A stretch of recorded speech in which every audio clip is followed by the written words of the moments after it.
It's day 3 of growing our sourdough starter from scratch.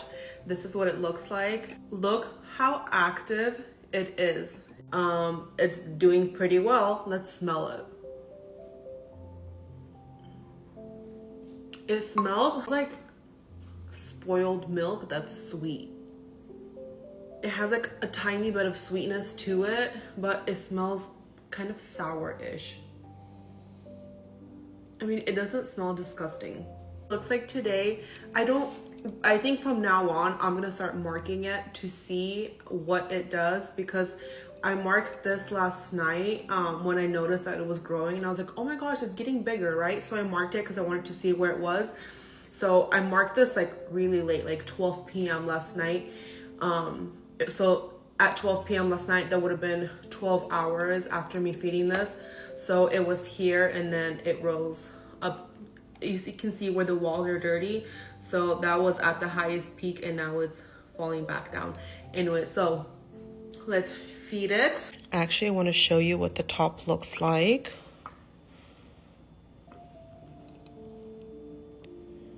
Okay.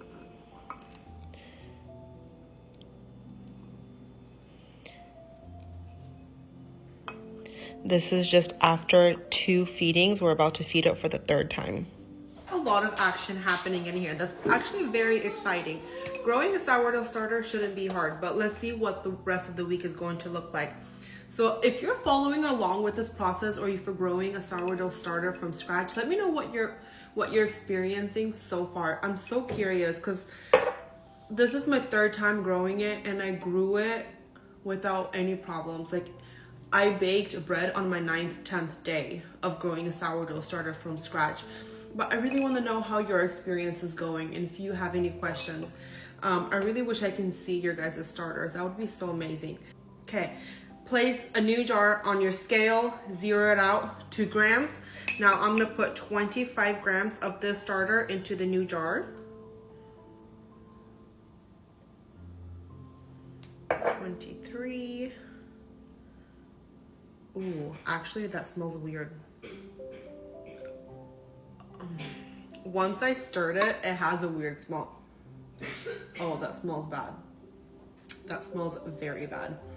But that's normal. If your sourdough starter has a weird smell in the very beginning of growing it from scratch, that just means that it's starting to grow bacteria in here. It is not bad bacteria unless you see mold in here or orange streaks. That means that it's molding and you have to discard and start over again. But just because it has a bad smell does not mean that it's bad. That just means that it's doing its thing and it's growing bacteria in there. It's gonna smell bad for another few days, and then once it starts establishing all the good bacteria and it kills off all the bad bacteria in here, it's gonna start smelling yeasty and sweet again. So okay, 25 grams of sourdough starter in here. Zero out your scale. And then I'm gonna add 50 grams of water.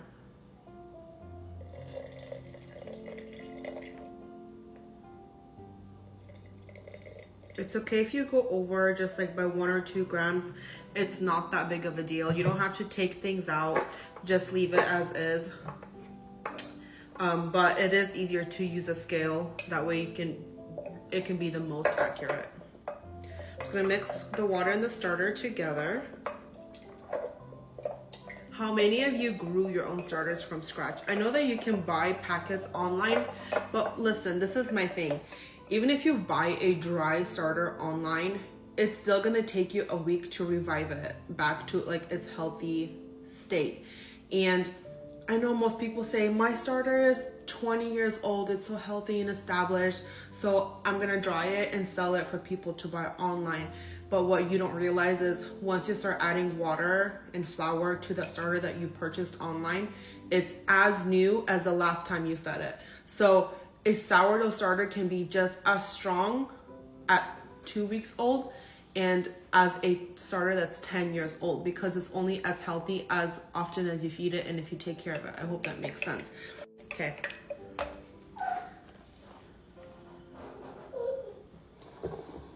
Now I'm gonna add 50 grams of flour. So just give this a really good mix.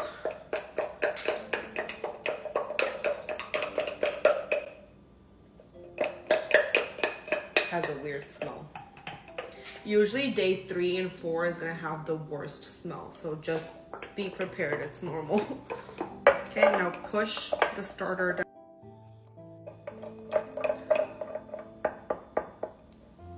Okay.